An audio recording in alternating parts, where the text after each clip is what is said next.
कहानी की शुरुआत होती है 1947 में, जब हमारा देश आज़ाद हुआ। तो ये पूरा एरिया बिहार के नाम से जाना जाता था, मगर झारखंड को एक सेपरेट स्टेट बनाने की मांग आज़ादी के कई सालों पहले से चली आ रही थी। 1928 में Christian tribal association political wing उन्नति समाज ने साइमन कमीशन को अपना एक सेपरेट स्टेट बनाने का मेमोरेंडम सबमिट किया, लेकिन इस पर कोई एक्शन नहीं लिया गया। इसके बाद झारखंड को एक सेपरेट स्टेट बनाने की इच्छा और भी लोगों के अंदर बढ़ने लगी, जिसमें से एक थे जे.एस. मुंडा यानी कि जयपाल सिंह मुंडा। उन्नति समाज के लोग 1936 में जे.एस. मुंडा के पास पहुंचे और अपनी पार्टी को लीड करने का रिक्वेस्ट किया। जे.एस. मुंडा ने उनकी बात मान ली और पार्टी का हिस्सा बन गए। उन्होंने आज़ादी के बाद 1946 समाज का नाम चेंज करके झारखंड पार्टी रख दिया और 1952 में न केवल इस पार्टी ने बिहार की लेजिस्लेटिव असेंबली में पार्टिसिपेट किया, बल्कि 325 में से 34 सीट जीती भी। ये 34 सीट ही आगे चलकर झारखंड का पार्ट बनी। 1955 में झारखंड पार्टी ने स्टेट रीऑर्गेनाइजेशन कमीशन से झारखंड को एक अलग स्टेट बनाने की मांग करी।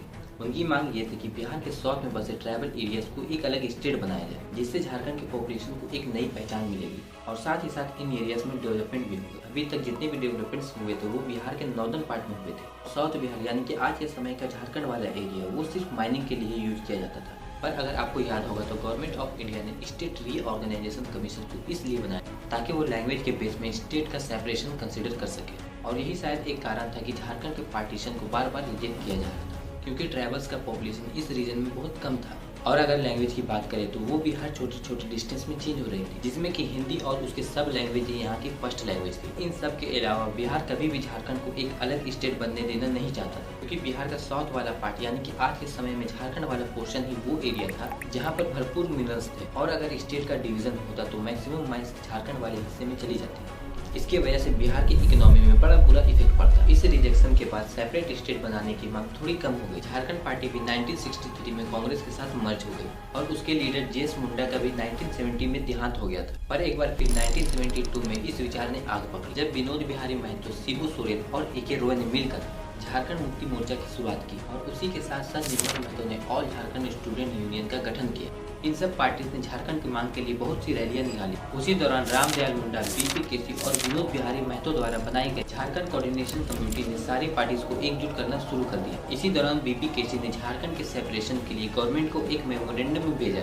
उस समय जेसीसी के जनरल सेक्रेटरी थे राम रतन राव, जिन्होंने राजीव गांधी को इस इशू पे ध्यान देने का रिक्वेस्ट किया। चीजें थोड़ी और ज्यादा सीरियस तब हुई जब बीजेपी और उसके लीडर अटल बिहारी वाजपेयी, लाल कृष्णा अडवाणी और मुरली मनोहर के साथ मिलकर इस सेपरेट स्टेट की मांग का हिस्सा बने, और उन्होंने भी एक मूवमेंट को स्टार्ट किया जिसका नाम था वनांचल मूवमेंट। वनांचल झारखंड का ही पुराना नाम था। इस वनांचल मूवमेंट के लीडर्स थे इंदर सिंह नामदई, सामरेश सिंह और रुद्र प्रताप सारंगी, जिन्होंने स्टेट के कई हिस्सों में रैलीज ऑर्गेनाइज करवाई। और सारी मेहनत सफल तब हुई जब फाइनली 1989 में सेंट्रल गवर्नमेंट ने इस इशू से डील करने के लिए एक कमेटी बनाई। इस कमेटी ने झारखंड के रिसोर्स एलोकेशन को लेकर के बहुत से सजेशन दिए, पर इनमें से कोई भी झारखंड के सेपरेशन को नहीं मान रहा था। उसी दौरान इस मूवमेंट में शामिल पार्टी झारखंड मुक्ति मोर्चा और ऑल झारखंड स्टूडेंट यूनियन के बीच कुछ अनबन हो गई। इसके बाद ऑल झारखंड स्टूडेंट यूनियन ने वायलेंस करना शुरू कर दिया। जगह जगह दंगे शुरू होने लगे और अपकमिंग इलेक्शन को भी बाइकआउट करने की बात की जाने लगी, जिसमें कि झारखंड मुक्ति मोर्चा इन सब चीजों के पूरी तरीके से खिलाफ थी। चीजें इस हद तक बिगड़ने लगी कि उसे ठीक करने के लिए फाइनली 1994 में बिहार के लेजिस्लेटिव असेंबली में झारखंड ऑटोनोमस बिल को पास किया गया। जिसके according Jharkhand area autonomous council के पास agriculture, rural health, public work और मिनरल्स को मिलाकर 40 एरियाज ऐसे थे जिसके लिए वो स्टेट गवर्नमेंट को बायलॉज एंड रेगुलेशन बनाने के लिए सजेशन दे सकते थे। पर एक बार फिर 1998 में ये मूवमेंट धीरे धीरे कम होने लगा। तब जस्टिस लाल पीलेनाथ शाहदेव ने एंट्री लेकर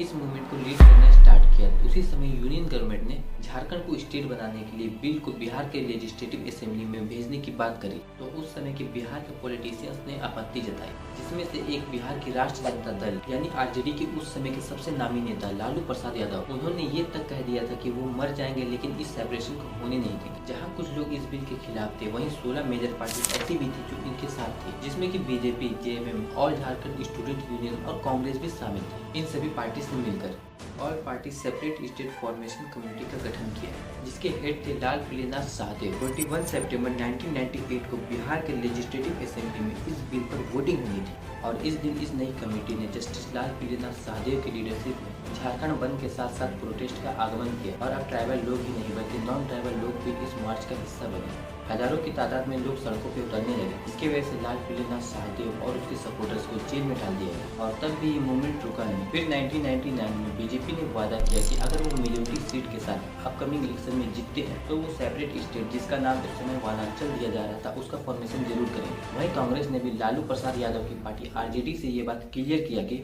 आरजेडी को कांग्रेस का सपोर्ट सिर्फ तभी मिलेगा जब वो बिहार के रीऑर्गेनाइजेशन बिल के बीच में बाधा नहीं डालेंगे। और तब जाकर अगस्त 2000 में ये बिल बीजेपी के गवर्नमेंट में आरजेडी और कांग्रेस के सपोर्ट के साथ दोनों ही हाउसेस में पास हुई और इस तरह बिहार से हटकर एक नए स्टेट, इंडिया के 28 स्टेट वनांचल का फॉर्मेशन हुआ, जिसका नाम आगे चलकर झारखंड पड़ा।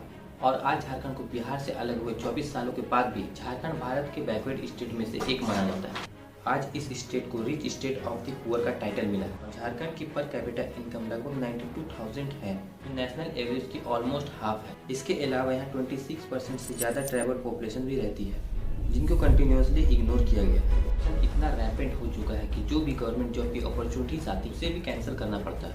अब जैसे फरवरी 2024 में झारखंड सीजीएल का एग्जाम कैंसिल कर दिया गया और झारखंड जेपीएससी एग्जाम में पेपर लीक होने की खबर आई और ये सारी परेशानियां बताती है कि झारखंड रूट लेवल से लेकर के टॉप लेवल तक पूरी तरीके से डिस्टर्ब हो चुका है। झारखंड में डेवलपमेंट्स ना होने के कई रीजंस हैं। Right equalization policy, political minefield, mining mafia, naxalism और एजुकेशन, इन सभी चीज़ों को समझकर एक सही कदम उठाने से हम धीरे धीरे बदलाव कर सकते हैं। तो अगले वीडियो में इन सब चीज़ों को सिंपल तरीके से समझने की कोशिश करेंगे। तो इस बारे में आपकी क्या राय है कमेंट में जरूर बताएं, ताकि मुझे भी अपने देश और राज्य के प्रॉब्लम को समझने और उसका सलूशन ढूंढने में हेल्प हो सके।